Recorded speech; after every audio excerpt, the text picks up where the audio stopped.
szeretettel. Hosszú különleges ügynök, a mai kiképzésen meg kell másznod az Aconcagua hegyet. Tetszik az ötlet? Most nagyon figyelj, Hosszú.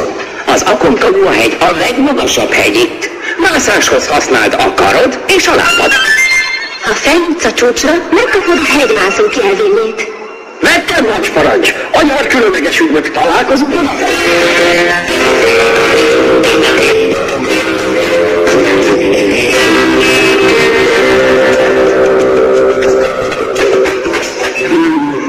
A legmagasabb hegyet kell megmásznom, de nem tudom, hogy melyik az. Melyik hegy itt a legmagasabb? Ott van! Kösz a segítséget! Aconcagua hegy! Nem mászlak!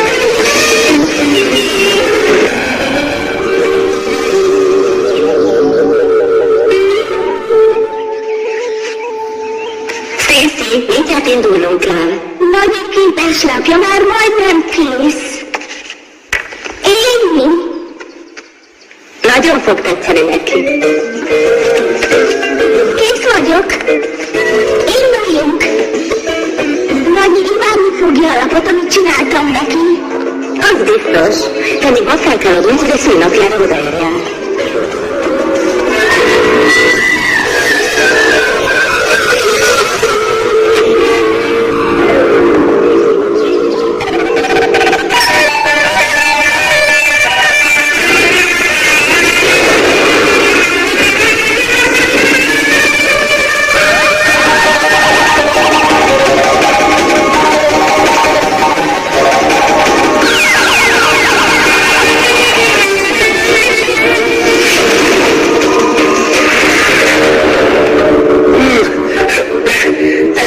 Nehezebb megmászni, mint gondoltam.